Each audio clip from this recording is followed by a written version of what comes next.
Welcome to Meet the Thriller Author, a podcast that features interviews with thriller authors. My name is Alan Peterson, and I am your host. I write and publish thrillers. I've been a fan of the genre for as long as I can remember. So when I decided to start a podcast where I would be interviewing other authors, I decided to focus in the thriller genre. In this episode, we're going to be meeting Cheryl Bradshaw, who is a New York Times and USA Today bestselling author.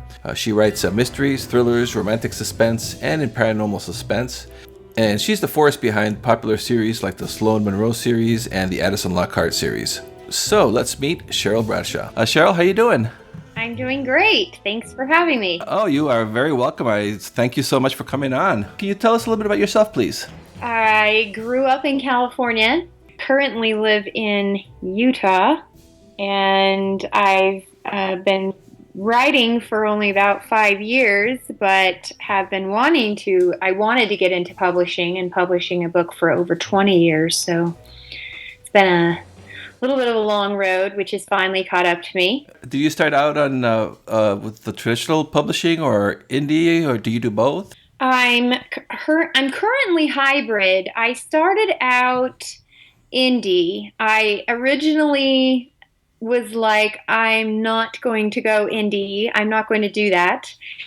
And I had at the time I had a blog for writers where I would have people guest post, mostly traditional authors at that time were guest posting, and I was asking them, one question I would always ask is to share some of their advice for new and up and coming authors, which was really great for me too, because I was just starting to get into the business side of things. And one of them just really pushed hard for me to not really go the traditional route at first, or at least to publish indie first while I was still going the traditional route. And that led to me getting an agent a couple of years ago, basically on the merits of my books and how well they did. I didn't really have to seek out an agent or a publishing house or anything like that. It kind of came to me.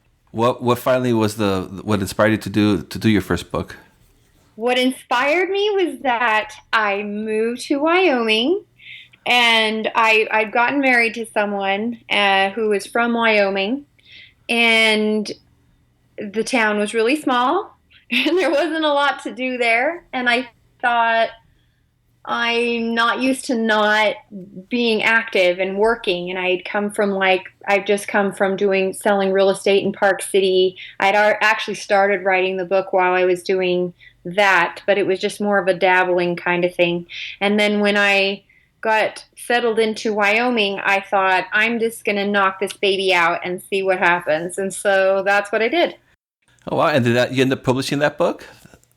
I did it. That book took me a year to write because I spent so much time researching. I just really felt at the time that I needed to spend a lot of time brushing up on the rules again of writing and of my genre, and just kind of spent a lot of time reading. And so it took more time than my books take now, but it was definitely worth the wait. Do you read thrillers before you started to write thrillers and suspense novels? Yes, I would say what I read I read a lot of different genres in mystery, thriller, and suspense. I kind of go back and forth between mysteries and thrillers, but I grew up reading Agatha Christie's. I have some of her first editions on my shelf. I probably have about 75% of the books she wrote in her lifetime. Wow. Like print books. And I also like Robert B. Parker. And they're both a little bit more of a mystery. And as far as like an indie, I would say traditionally published now, I really like Blake Crouch. And so those are my influences, past and present. And where do you get your ideas for your books? I get my ideas everywhere. I'm kind of addicted to the Investigate Discovery channel, the ID channel. I love that channel. I know. I've probably seen every episode of Forensic Files, and there are a lot of episodes, and so I do. I probably watch a lot of the type of things that I write, whether it's lighter or darker, more, like all kinds of shows that as long as it's a good show.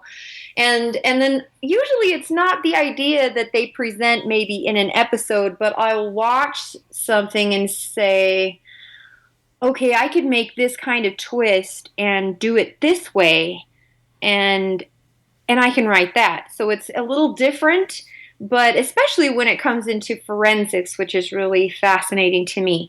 I will pause a show and take notes if I think it's something forensically I might use later, so that I know that I will get that right. I really like adding in forensics, kind of sprinkling that into my stories, no matter what I'm writing. And do you find that movies, television, and pop culture, do they influence your writing and your novels? Definitely, definitely, and they definitely give me inspiration. Or I could be writing about something, and then I've got the plot going and everything going, and then I might see something. Usually, it's more along the lines of something on to investigate, discovery. It's like maybe something like on Deadly Sins or something, where it's something that really happened in real life, and I think, oh my gosh, I could totally make my story richer by adding this extra twist. So I do get ideas based on that, and I find that pretty fascinating. And I was noticing that you have several series out. You have like the Sloane Monroe series and the Mhm. Addison Lockhart. Do you work on all of these series at the same time, or do you just focus on one and then move on to the next one, or do you mix them up a little bit? Well, it's kind of crazy what's happening right now, because I mean, my main series is the Sloane Monroe series, and I've kind of taken a break from that to do some other things. I tried my hand at a standalone to see how that would do, and right now I'm almost finished with a novel that is the first in a new series. And then right after that gets done, I have another first in another new series, and that's probably going to be the end of new series for a while, because that'll be four. But then between those, I'll probably go back and forth.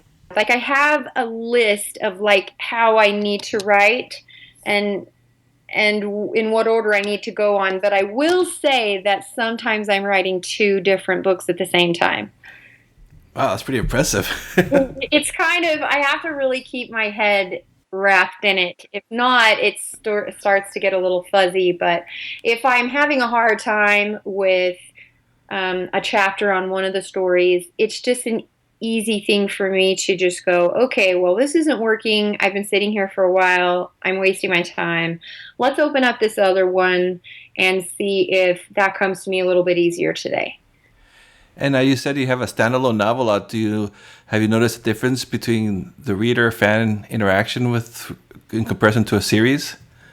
Uh, I feel like my fans overall accepted it really well. It was a little bit more of a romantic suspense than a darker mystery or thriller. And I'm always wanting to try something a little bit new. And it was received pretty well for the most part. I still think the darker, more grittier stories are probably more me than anything else, and I think that they resonate better with my fan base. And do you base any of your real life finds its way into your novels? I do. And I will say that I try not to make it, I don't like to make an experience that I have had or that I've witnessed, either myself go through or somebody that I know. I don't like to take the same exact situation. So I might twist it into like maybe the same. I guess the best way to describe it is the emotions are probably the same in a completely different situation. So I don't like to take it from real life as far as making like the same, putting exactly what happened word for word as it happened, something that I have experienced or anything like that. but I might take the feelings from that experience, and then when it fits into a character's emotions, maybe in something they're dealing with, then I will draw on that and I will put that in the story based on what she or he is going through in the story. So if the listeners haven't read your books before, can you tell us just a little bit about them? What they're about, like the different series? Right. So my main two series, like we were talking about, Sloane Monroe is the main. There's 6 books in that series. She is a female protagonist, private investigator. She's very kind of refined, and she has OCD, and she's dealing with some struggles from her past, which come out over time in the books. She kind of moves around and can't really settle in one place or the other. There's always an underlying murder that she is trying to solve. No matter what I write, there's always a murder that's going to be solved. The other series has 2 books in it. That's Addison Lockhart. That's more of a supernatural suspense, like a ghost story series. I like that also because I can get away with a lot. I could play around with a lot of supernatural elements that, since it's fantasy in a way, I can get away with saying whatever I want. So, because it's a fantasy world. So she's more of a medium. If she touches something, whether it's a person or an object, she can draw from maybe their past or their future, or something that's going to happen, or something that has happened. And again, it does tie to a murder mystery. Like I said, everything that I write, there is always a murder undertone, whether it's a darker mystery or thriller or lighter. And so that's what ties all my series together, is death, basically. But in different ways. Like obviously my characters have very different personalities. But in the end, they are all trying to solve these murders. Great covers too. I'm looking at your covers from the Addison Lockhart. Also, that doll is kind of I know, she's creeping me out. I had a completely different cover. That's what's so fun about covers sometimes, is I had a completely different cover in the beginning with 2 twins that were like holding hands, because it's kind of about 2 twin girls, or a twin girl that dies, and so there's a mystery. It's like goes back in time. But I usually will do my cover about halfway through the book. But by about the end, I just felt it just wasn't right. I needed to focus on something else. And so I thought, what else, will work with this book? And I thought, well, the whole thing is about, there's a doll that the girl is trying to get out the window to get. It's been thrown on the roof and she falls. Like I said, it kind of goes way back in time, and this was in my Addison Lockhart, the paranormal series, and so it's kind of more of a ghost-like apparition. She comes back, but the doll has a big part to do with it, and so that was really fun. And I love to mess with covers. I'm really picky, and I don't mind changing covers. I think I've changed a couple of my covers. My second cover I've changed 3 times. Oh wow. I love to only do it one time, one and done. I'm more for like, this is it, let's just be done. But in my first books, I did find that I needed to go back and go, okay, those don't look as good as the newer ones. So I did make changes where changes were needed. Even in my box sets, I had like a 3D stuff going on, and they looked nice, but now I wanted more of a polished look where they all kind of connected to each other, and so I just redid those last month. I love doing that. And do you do your own the work, or do you hire somebody? I do not. I hire somebody for everything. And my hand is definitely in all the cookie jars, but like I always have a lot of input and final say, but I have a whole team for everything that I do. Well, that's good. That way you can focus on the writing, right? Yes, exactly. At least that's the whole idea. It's just the focusing doesn't always, you know how it is. Oh, doesn't come when you want it to. Yeah. So, what are some of the challenges that you find when you're beginning to write? I feel like the challenges don't really come at all in the beginning because usually when I'm first starting the first couple of chapters, I have a pretty good idea of what I want to do in those first couple chapters, and I spend especially a lot of time on that first chapter trying to just make it the best it can be. The hardship comes in that murky middle, Hmm. the middle, and I'm kind of like, oh no, should I change this? Is that murder? Like, is it got a good enough twist? Do I need to change that? And then I start questioning things, and then I'm going back. I'm kind of doing that with the book that I'm writing right now. I'm almost done. And about a week ago, I thought, you know what? I know a way to change the killer to someone else and make it better. And so now I'm going all the way back through the whole story. And because of the change I've made, I've had to the chapters stay the same, but I've had to rewrite sections to make it kind of segue into what I'm trying to do now. So these are the fun things that I do that just add more work to my books. But I thought it was better than my original idea, and so I can't ignore that. And then I just cross my fingers that my agent is going to say, "Yeah, I like that. That was better." Instead of, "What are you doing?" Like, what is that? Yeah, you don't want to hear, why did you change it? I know. And she'll say too. She's always really nice, but she'll say, I don't know about that villain. I was kind of thinking this person should be the villain. That person has more potential." And I'm like, oh crap. But once you've got a book finished, it's really not that hard to go back and change most things. Just tweak things here and there and keep the same storyline. And do you usually like do you send your agent like as you're writing it, or does she get like, or does the person get the final version?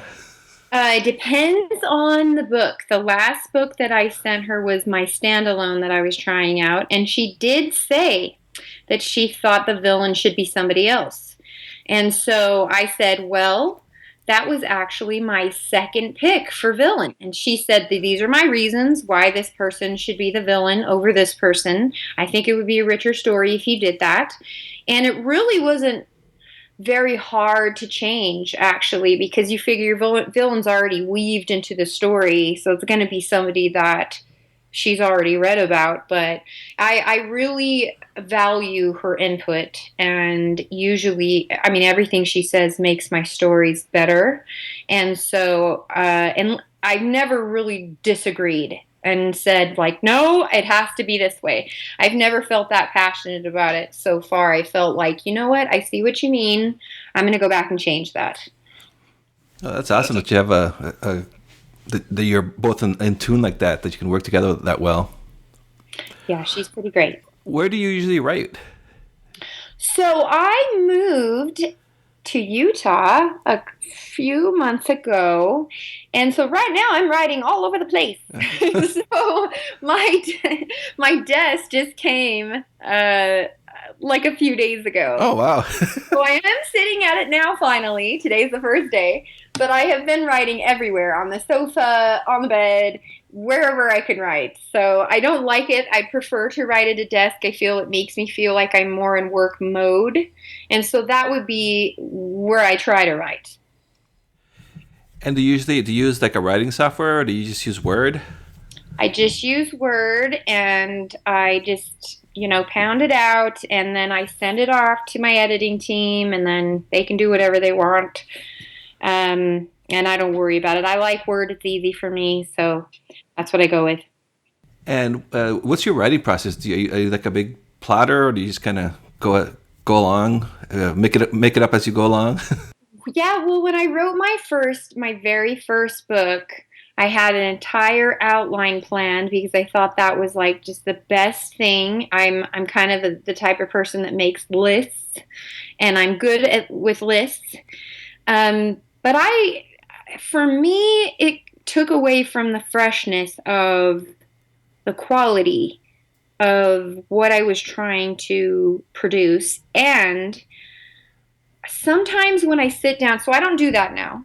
So instead, what I do is I know what's going to happen in the beginning. I usually have an idea of what's going to happen in the end, but I really don't know how the rest of those 50,000 pages are going to happen. They just kind of come to me, and I let the story go where it needs to go. And what I have found by doing that, because it's just so out of my comfort zone, but I found that some of the surprises in the book and the twists are almost as refreshing to me, even though I realize they're going to happen, as I'm hoping the writer reads them, something they did not expect. Because I could sit down and think of something as I'm writing, go, oh my gosh, that is fantastic. Like I think that would be a really good twist right here. And whereas an hour before that, I had no idea that I was going to do that. And I almost feel like it keeps all of it a lot fresher than me just going, okay, this is what the plot line is. This is kind of what's supposed to happen today in this scene. It just doesn't work for me.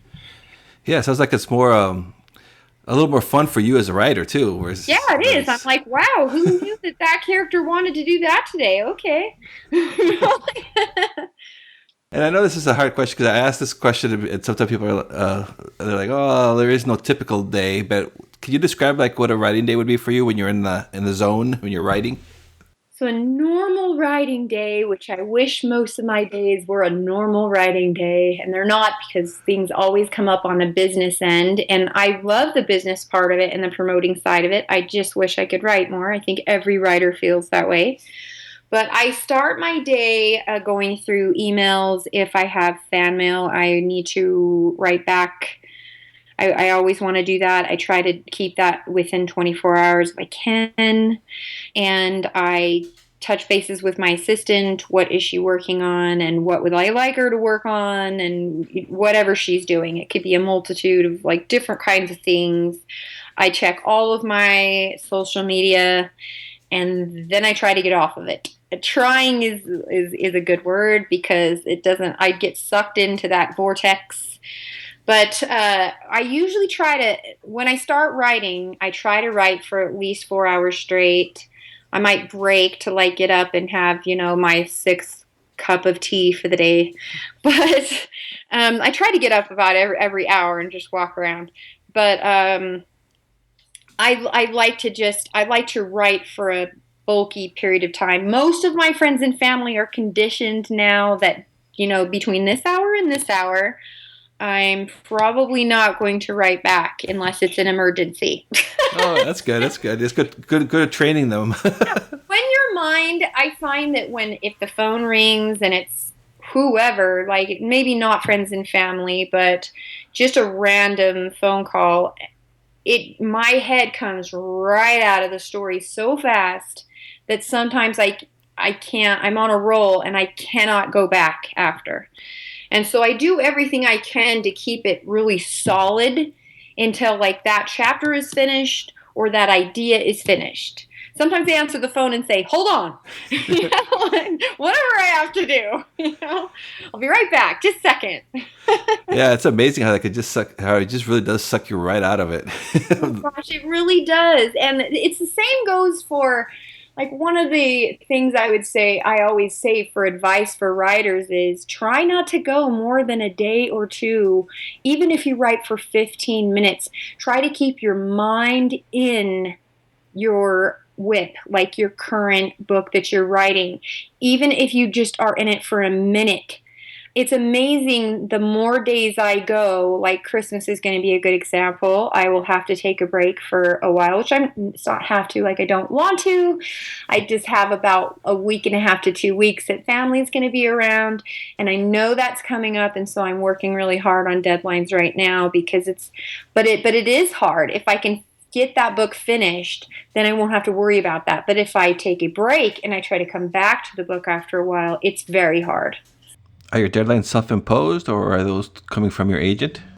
I, in the past, have been really good at keeping my deadlines. I usually make them for myself and then give some tentative deadline dates to my agent, like here's when I think this is going to be finished. But, we all have those years where everything that could possibly happen to you in your life that you didn't think was going to happen happens.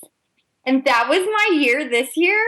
And so I'm just going, okay, I just want to have a break now, get back to work. And so now that I'm kind of settled in, I'm really trying to just make up for lost time. Normally, I am excellent with deadlines. Right now, I'm running a little behind, and that's okay. Yep, exactly. Things happen. And can you tell us a little bit about your current work in progress? So right now I am writing the first, like I said, in a new series. Her name is Josh Jacks. She hosts her own.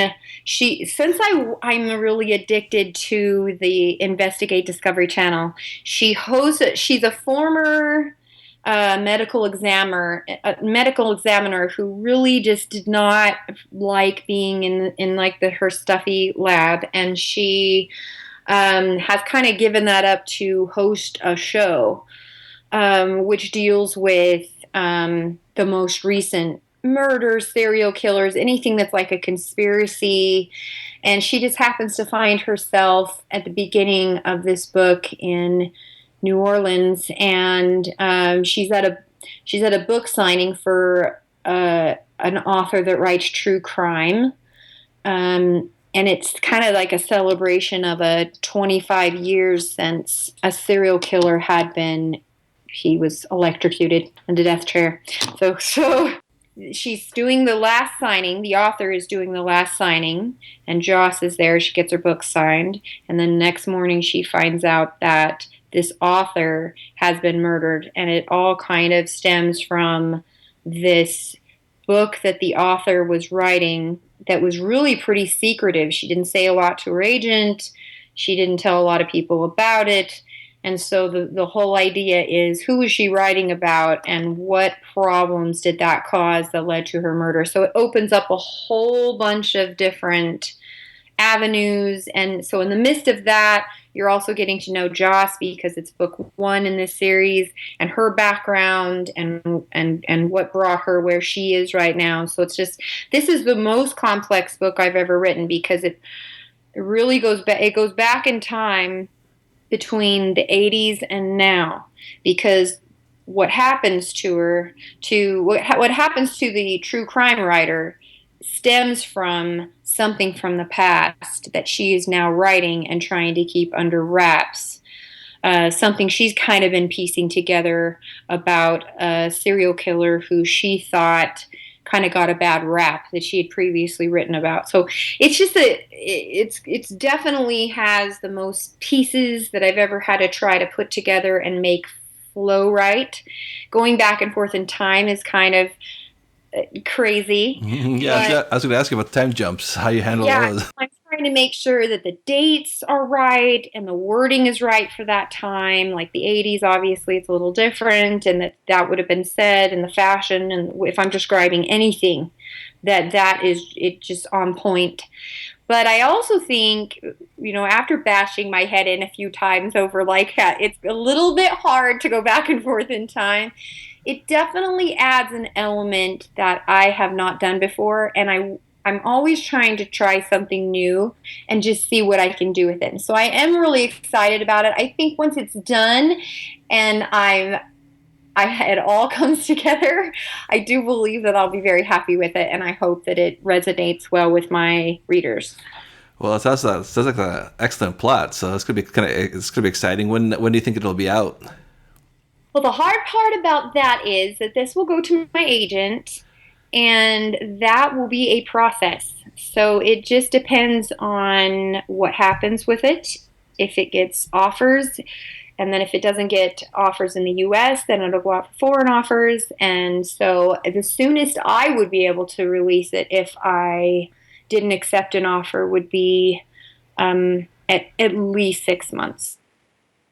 And then at that point, it starts going out for foreign. And so it's kind of hard, because this one will take some time. So what I do is I go back and forth. So it's with my agent. I give her anything that's a full length novel. But if I write some, like I'm also writing the other series I'm writing in 2016 is a novella series. It's a little bit longer of a novella series, but that is something I can put out on my own. And so it's the way that I can keep my readers reading something while they're waiting on the other one.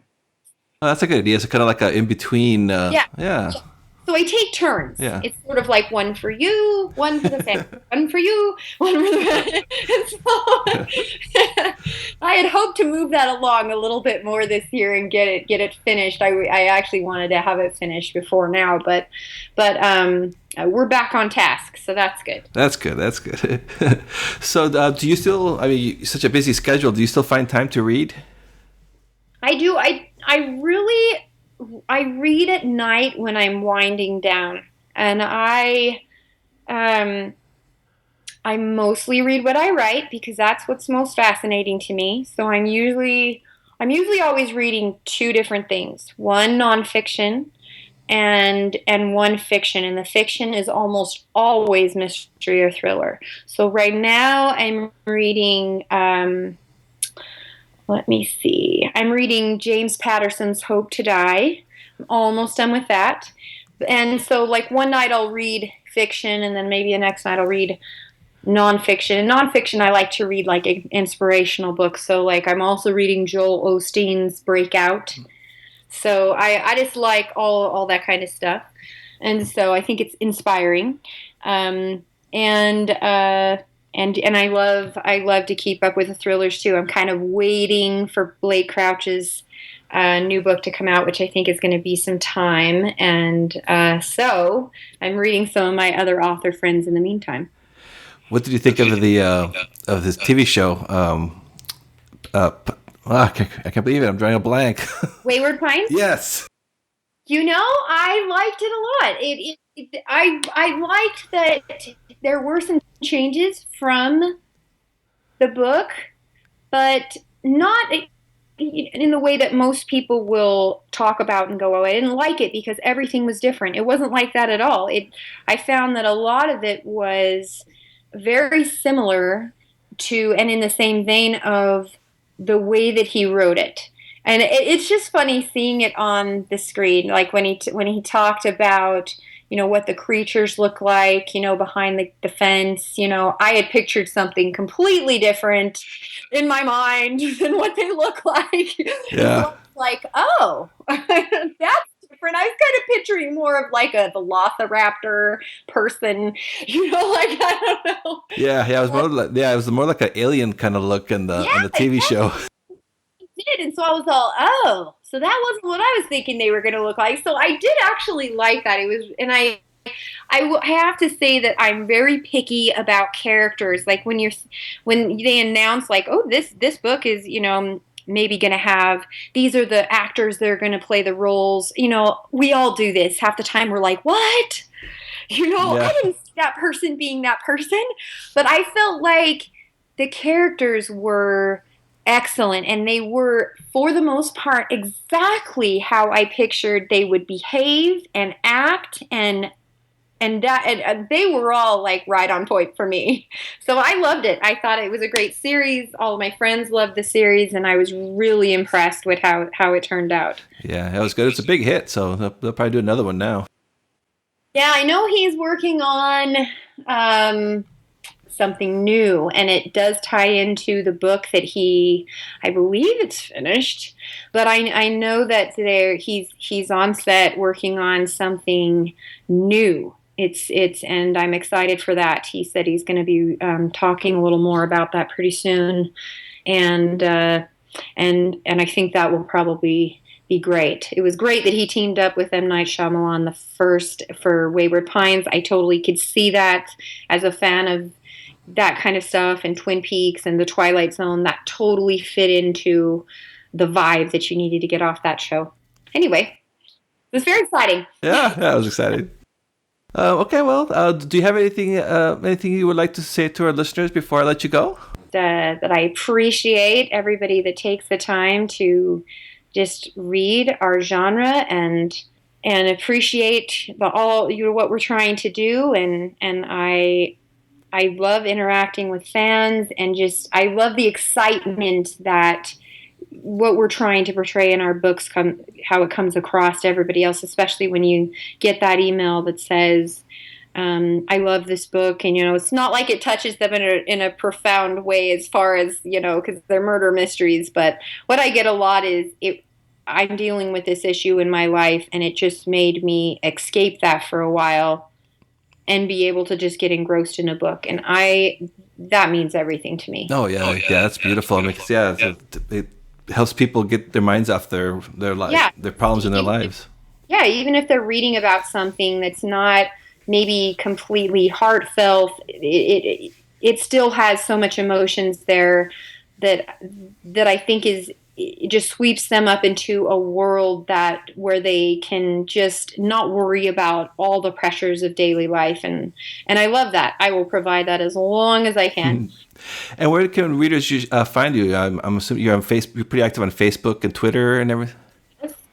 I'm almost everything is literally under my name. So CherylBradshaw.com.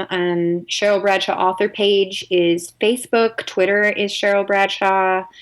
Almost everything I'm under. I kind of did it right in the beginning. There are 2 other Cheryl Bradshaws now, 2 or 3 actually, but I got in there right at the beginning. So it was because you claimed your real estate property there. I was thinking, what have I missed?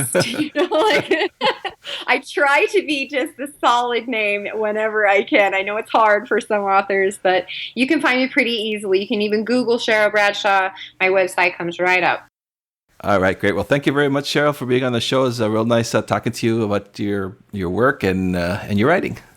Thank you, too. I really enjoyed it.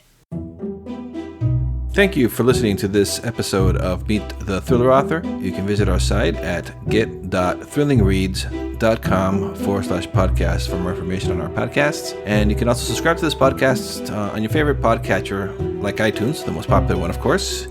Just search for Meet the Thriller Author and you'll find me there. And I'm also on Facebook at facebook.com/Meet Thriller Author. Love to hear from you. Love to hear your comments and your feedbacks on the shows. And I'll have a new podcast, new interview with a thriller author. They'll be posting them every Tuesday, so stay tuned for that. And don't forget to subscribe. And please visit my author website at alanpeterson.com.